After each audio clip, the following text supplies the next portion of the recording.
Fala, meu povo, tudo certo? É o seguinte, hoje eu tô aqui algumas horas antes de começar a Copa do Mundo para trazer um vídeo geral de pé para vocês. Quero agradecer no momento que eu tô gravando o último vídeo do Como Vem acabou de sair. Foram 48 episódios de uma série que eu sabia que seria uma maluquice de fazer, porque não é só gravar, né? É toda uma questão de estudo, é toda uma questão de roteiro, é uma questão até de alguns erros também que acabam acontecendo por uma questão de tempo, enfim. Mas, feito o agradecimento até pela visualização de cada um de vocês da série Como Vem, é hora de deixar o Como Vem para trás, porque Como Vem a Copa do Mundo.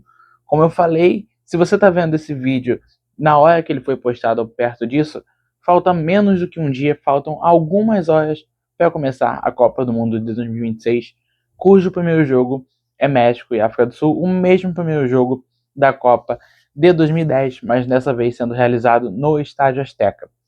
O vídeo de hoje vai ser um vídeo sem muita edição, tá? Mais um bate-papo aqui entre mim e vocês.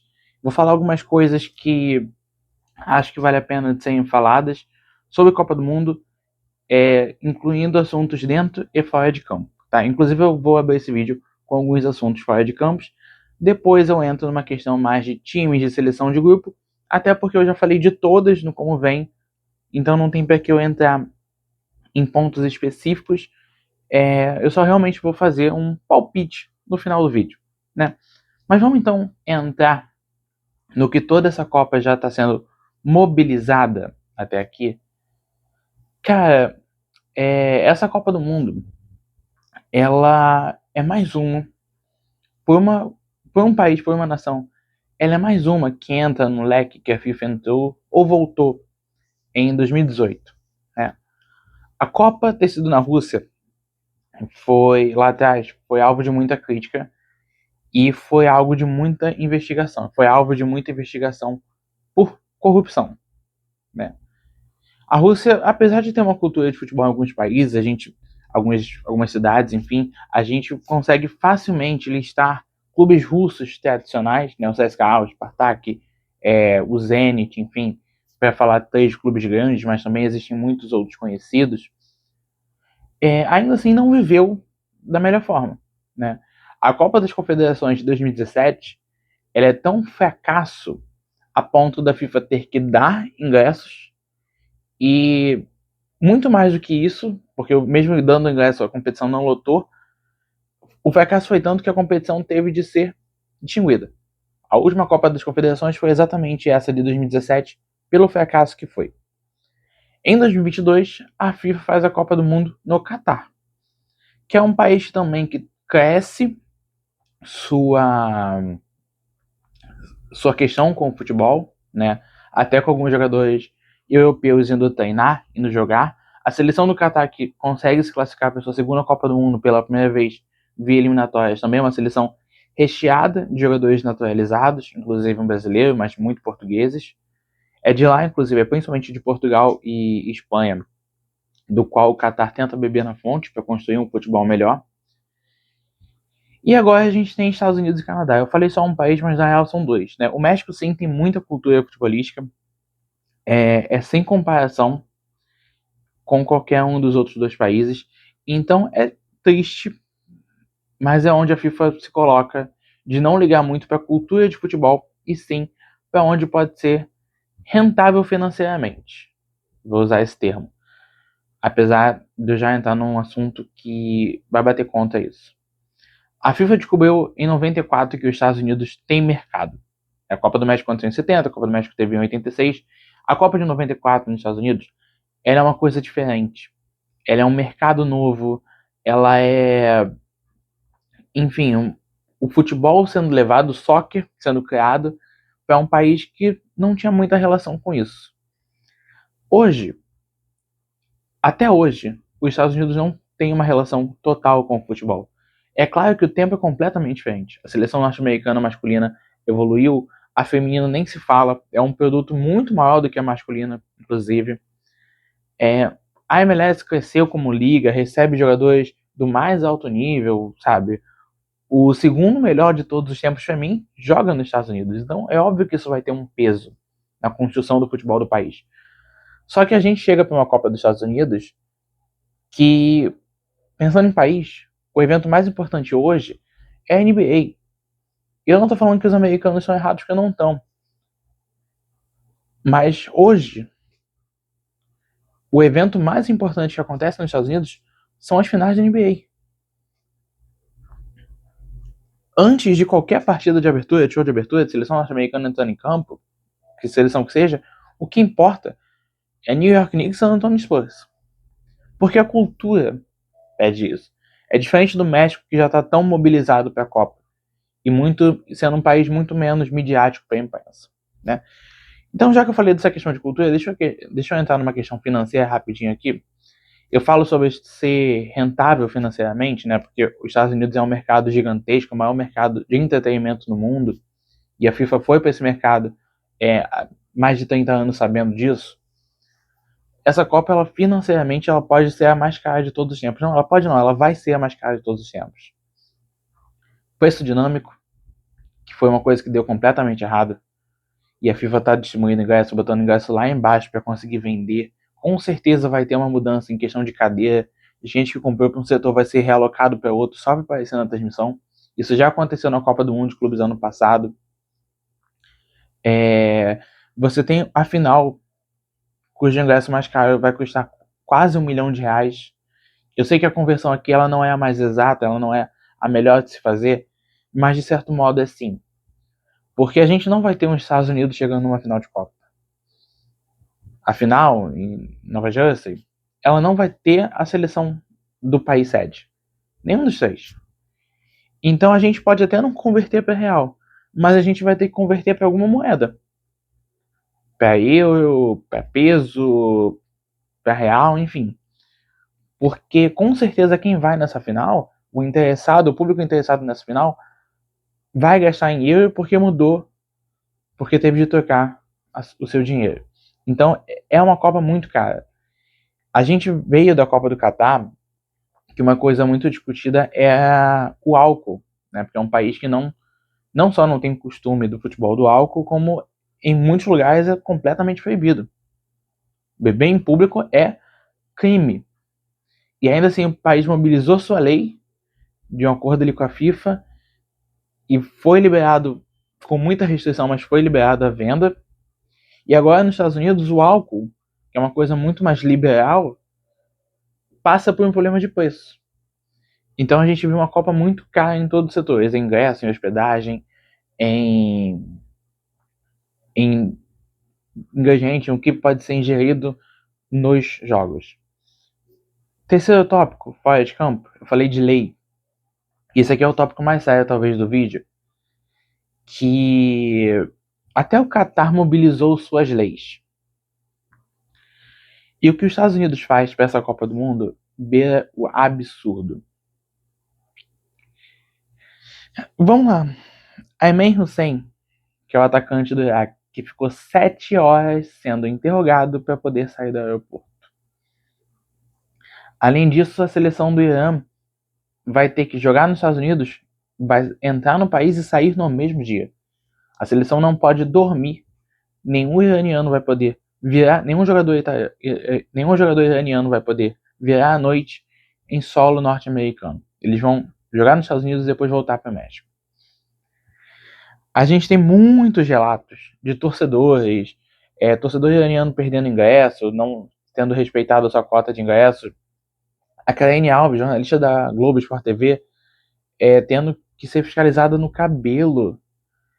E aí, muito turista, muita gente que vai ver os jogos sendo fiscalizado o corpo todo por puro preconceito de uma sociedade, por puro preconceito de um país.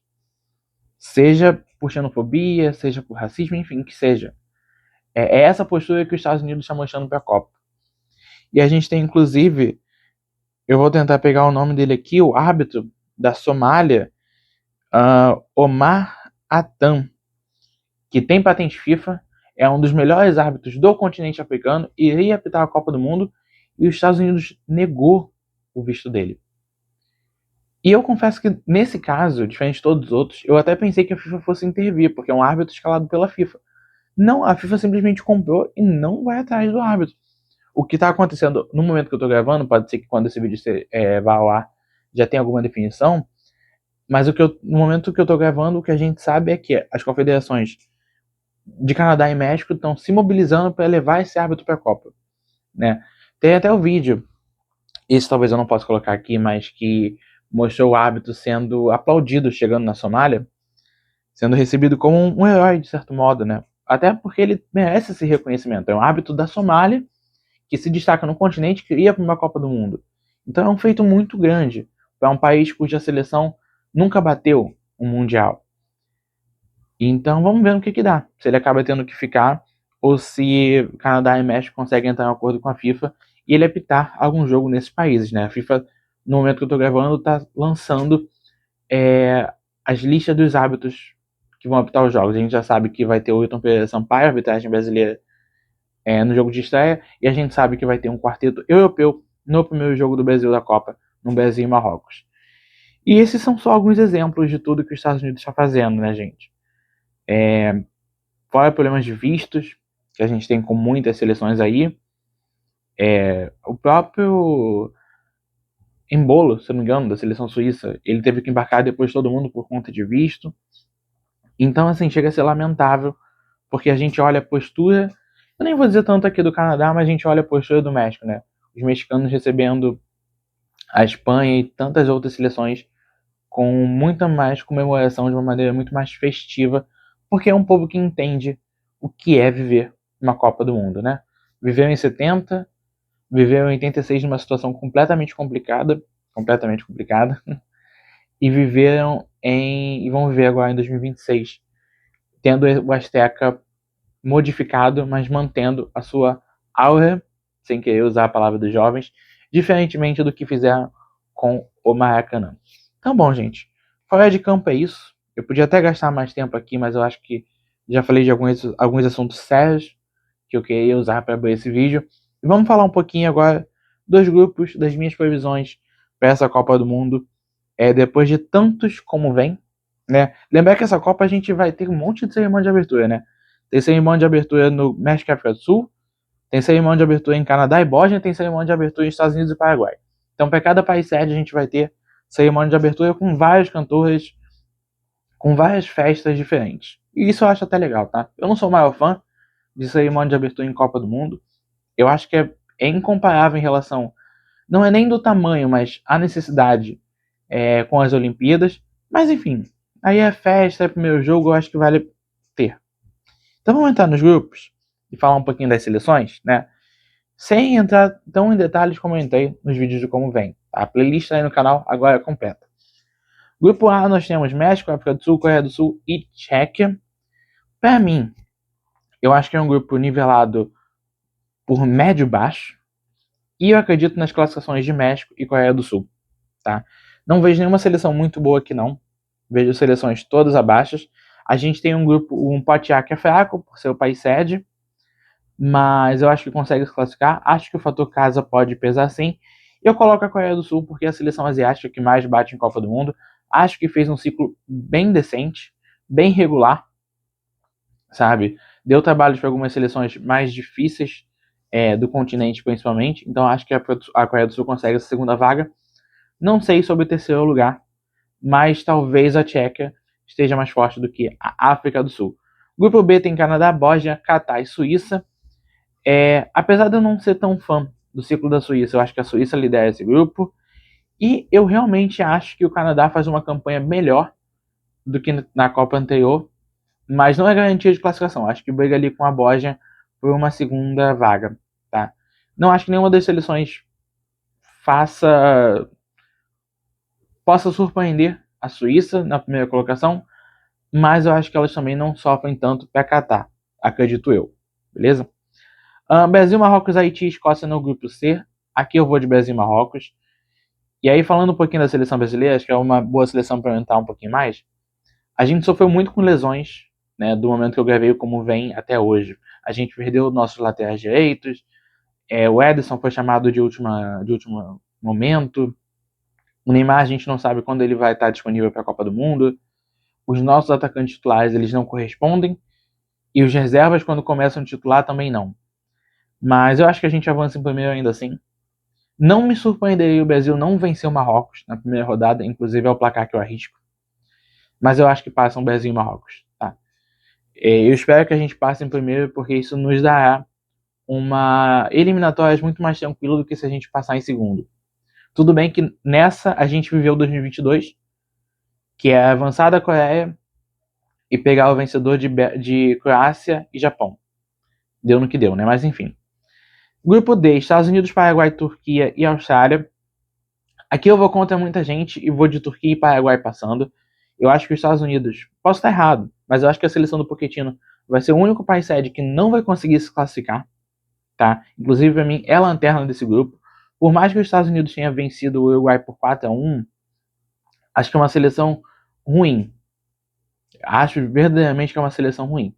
Ao menos que o LeBron James do futebol decida fazer alguma coisa diferente. Grupo E.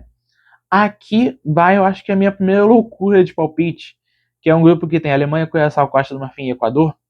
Eu falei, se não me engano, no vídeo da Alemanha, eu acho. Eu não confio muito nessa Alemanha, gente. E eu acho que a seleção equatoriana é uma das melhores do nosso continente. Então, para mim, o Equador passa em primeiro, a Alemanha em segundo e a Costa do Marfim em terceiro. É aquele grupo que todo mundo vai bater em Curaçao. E, novamente, eu falei isso no vídeo. Não me surpreenderia uma briga entre Costa do Marfim e Alemanha. Se a seleção marfinense conseguir um empate com a Alemanha, não é absurdo, tá? Vendo os amistosos que a Alemanha fez, vendo o amistoso que a Costa do Marfim fez contra a França. Não vou falar da vitória, porque aí o segundo tempo foi uma seleção completamente diferente do primeiro tempo. Então não vou dizer que a Costa do Marfim está mais forte que a França, então por isso passar em segundo. Não é isso. Mas eu acho uma seleção hoje muito competitiva, que pode dar trabalho real para a Alemanha. No grupo F, Holanda, Japão, Suécia e Tunísia. Aqui, para mim, é Japão em primeiro, Holanda em segundo.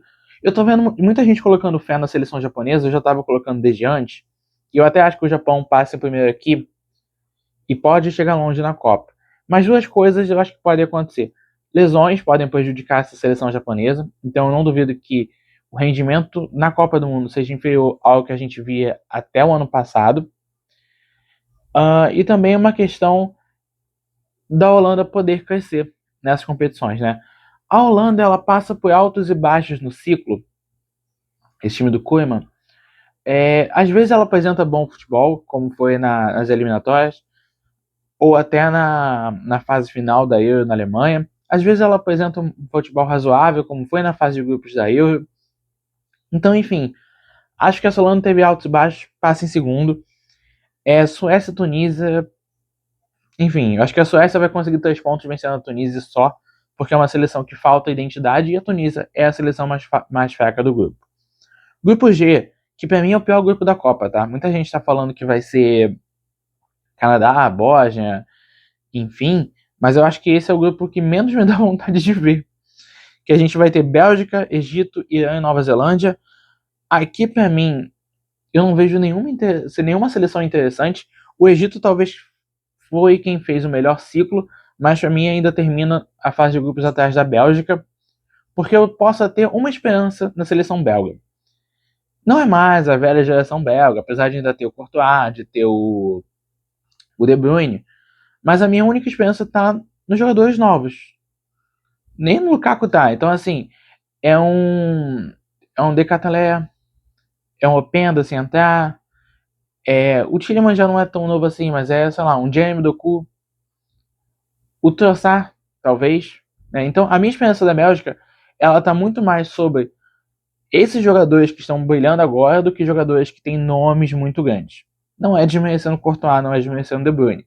Mas eu acho que essa Bélgica ela pode muito mais pegar com jogadores que estão para sua primeira Copa ou segunda Copa do que jogadores que já carregam uma responsabilidade de ser a geração Bélgica, a grande geração belga desde 2014. Então, para mim, Bélgica em primeiro, Egito em segundo. Grupo H, Espanha, Uruguai, Cabo Verde e a Arábia Saudita, e é desse jeito que eu acho que termina o grupo, tá? O Uruguai, eu gosto muito da seleção, mas eu acho que os problemas envolvendo o vestiário, principalmente o Bielsa, a relação de alguns jogadores com ele e dele com o elenco não foi boa em nenhum momento. Então acho que isso pode ameaçar o Uruguai na Copa. Ainda assim, passa em segundo, porque eu acho que é um grupo fácil para conseguir classificar, mas fica atrás da Espanha. No grupo I, o grupo da morte dessa Copa, o grupo mais interessante ao lado, ou até mais do que o grupo do Brasil, que tem França, Senegal, Iraque e Noruega. E esse é um grupo que eu digo que precisa passar 3 seleções, né? Eu acho que a França passe em primeiro, a Noruega em segundo e Senegal em terceiro. Não acho que a França passe com 9 pontos, não, tá? Eu gosto de lembrar porque isso é realmente importante. Na Copa passada, a Argentina perdeu para a Arábia Saudita na estreia. Na Copa passada, a França perdeu para a Tunísia. Então, por mais que a França seja a minha favorita como campeã da Copa, eu acho esse um grupo muito difícil. Mas eu acho que as três vão acabar conseguindo se classificar, tá? Senegal, que até quem em campo venceu a Copa Africana de Nações, e a Noruega, que tem Haaland e Odegaard. E eu sinto que os dois vão fazer a diferença na Copa do Mundo. Então, talvez, no momento que eu estou gravando, a França ela tem suas discussões, né? Por questão de publicidade envolvendo apostas, jogadores que posaram e não sabia que era para isso. Você tem, possivelmente, supostamente, o Dembélé querendo que o Mbappé se esforce mais. Você tem também, supostamente, o Cherki podendo brigar para ser titular. Então, assim, a situação não está tão boa pela França, não. É curioso que ela piorou depois que a Netflix lançou o documentário falando da França de 2010. Mas, enfim, acho muito difícil a vergonha da França cair na fase de grupos ser repetida. Grupo J, Argentina, Argélia, Áustria e Jordânia. Esse eu também acho que podem passar 3 seleções, Jordânia terminar em último. Argélia e Áustria brigar pela segunda colocação, mas eu acho que a Áustria consegue terminar em segundo. É um grupo para a Argentina fazer 9 pontos, tá?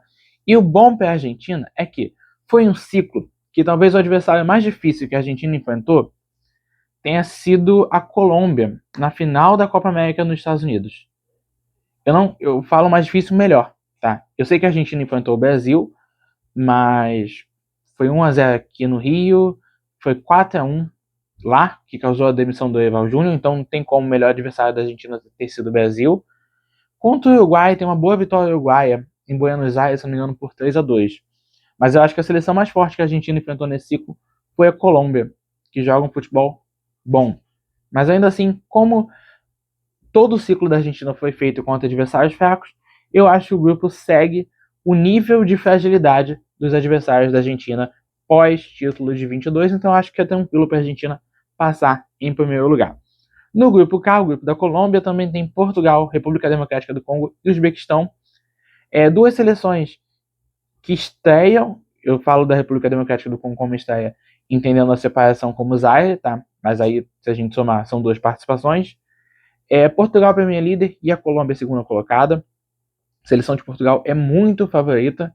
Eu discordo completamente do Martins ao dizer que uma seleção que nunca venceu a Copa não possa ser favorita. Portugal é para mim bastante. É a terceira melhor seleção para mim da Copa, atrás de França e Espanha. Então acho que Portugal consegue fazer primeiro. E a Colômbia eu boto junto ali com o Equador em questão de melhor futebol da América do Sul no ciclo. Tá? A Colômbia tem mais jogador. O Equador tem melhor coletivo. Mas eu acho que as duas seleções conseguem avançar. A Colômbia só não passa em segundo porque eu acho Portugal muito melhor do que a Alemanha no momento. E aí, se alguém estivesse perguntando, assim, no ciclo para mim, tanto a Argentina quanto o Brasil, quanto o Uruguai, muito mais pensando em questões extra-campo, tiveram menos futebol do que Equador e Colômbia. Tá? Não quero dizer que vão chegar mais longe, mas para essa fase de grupos eu acho que chegam melhor. E chegam com um objetivo diferente. Né? Um objetivo de Equador e Colômbia numa Copa do Mundo sempre vai ser diferente de um objetivo de Brasil e Argentina. Se o Brasil e a Argentina não vencem ou ficam anos sem vencer, como a Argentina ficou de 86 a 22 e o Brasil ficou de 70 a 94 e está de 2002 até agora, o peso é completamente diferente. Né? Colômbia teve 2 Copas boas na história e já é motivo de comemoração. O Equador, quando avança na fase de grupo, já é muito motivo de comemoração. No caso de Brasil e Argentina, a régua é completamente diferente. Então, no K, como eu falei, passam Portugal e Colômbia. República Democrática do Congo e Uzbequistão talvez briguem para ver quem vai ser o último colocado, e eu não duvido nem de um empate no último jogo. E no grupo L, o grupo final, caramba, são bastante grupos, hein? No grupo L, Inglaterra, Croácia, Gana e Panamá, que para mim é desse jeito que termina, tá? Panamá até mostrou valentia no primeiro tempo contra o Brasil, mas quando o Brasil foi para cima, a seleção acabou. Eu não coloco muita fé em Gana, mas eu acho que é uma seleção aguerrida, eu acho que é uma seleção que vai ter Gana. Então eu acredito sim que Gana consiga se classificar. E Inglaterra em primeiro e Croácia em segundo, num grupo que talvez os dois primeiros colocados façam o pior futebol possível. A Inglaterra às vezes dá raiva de olhar o elenco que tem e ver o futebol que joga. Como é que a Inglaterra tem o melhor atacante do mundo? Como é que a Inglaterra tem o melhor volante do mundo? Como é que a Inglaterra tem um goleiro que tem os laterais que tem o nível de meio de ponta que tem e joga tão pouco, independente de quem tem naquela seleção. Eu queria muito ver a Inglaterra jogar bem, mas contra o Uruguai, contra o Japão, você vê a Inglaterra jogar, é você torcer para outro time. Seja o outro time melhor ou pior, tecnicamente, taticamente que seja. Mas a Inglaterra joga para dar sono. E a Croácia está muito distante de reviver aquele futebol lá atrás de 2018 e 2022. Né? A gente vê alguns jogadores novos, mas a gente também vê jogadores 4 anos mais velhos. A gente vê até o treinador mantido também 4 anos mais velho, mas acho muito difícil que ele consiga ser o diferencial para a Croácia ali. Então, bom, é isso, gente. É isso. Sobre os qualificados no grupo eu falei aqui. Acho que, entre favoritos, França, Espanha, Portugal, bem à frente dos demais, nessa ordem. Num segundo nível, a Argentina, que eu só coloco no segundo nível pelo ciclo e por entender que é uma seleção mais velha, né? Então você tem o Messi mais velho, mas de outro lado você também tem o Enzo mais velho, que é mais experiente, você tem o Almada sumido nessa temporada, muito por conta do Simeone, mas também jogador novo, só que mais experiente. O Alves, que fez uma baita Copa em 22, também mais experiente. Mas assim, é a mesma seleção que não fez amistosos difíceis mais velhas, então por isso que eu coloco nesse segundo nível, junto com o Brasil, tá? E para mim termina aqui. Para mim verdadeiramente termina aqui. Eu pensar na Holanda, eu pensar na Inglaterra, mesmo com o elenco que tem, mesmo que o Tuchel tenha comprado a briga de convocar quem ele quis, ou qualquer outra seleção ganhar a Copa, eu já acho muito difícil, verdadeiramente difícil. Tem seleções que podem surpreender, que aí para mim seriam o Japão e Noruega. Tô colocando fé nessa seleção. Equador também, né? É porque eu me convenci tanto que o Equador vai ser primeiro do grupo da Alemanha, que eu não sei nem se seria uma surpresa, porque é algo que eu tô batendo na tecla faz um tempo. Posso estar completamente errado, mas enfim. Então eu coloco essas 3 seleções como surpresa, Japão, Noruega e Equador, possivelmente colocando mais fé na Noruega, porque o Haaland é um fator muito grande. Quando ele esteve bem no City, ele foi um determinador considerável e a gente vai ter a Noruega podendo pegar em qualquer bola parada, e Copa do Mundo normalmente tem muito gol em bola parada. Então eu acho que a Noruega seja entre esses 3 quem mais pode chegar longe. Enfim, fracassos eu não sei se teremos, mas tem seleções que eu verdadeiramente espero pouco, como é o caso da Croácia, como pode até ser o caso da Inglaterra, que eu não sei se vai chegar muito longe. A Inglaterra pode cruzar o Brasil, se não me engano, nas oitavas de final. Então, dependendo da Inglaterra, quero eu que caia aí mesmo. Mas bom, gente, Copa tá chegando, algumas horas só para a partida de estreia. Quero saber de vocês o que vocês acham que vai acontecer, quem é favorito, quem vai levar mais uma taça para casa. Não esquece de deixar o seu like. Ó, antes de terminar o vídeo, já esquecendo, essa Copa vai ser meio corrida. Estarei fazendo outras coisas por aí, mas eu prometo que os vídeos vão continuar por aqui. Então, novamente, não esquece de deixar o seu like, ativar as notificações para continuar recebendo os vídeos e, claro, se inscrever no canal. Eu vou ficando por aqui. Fui!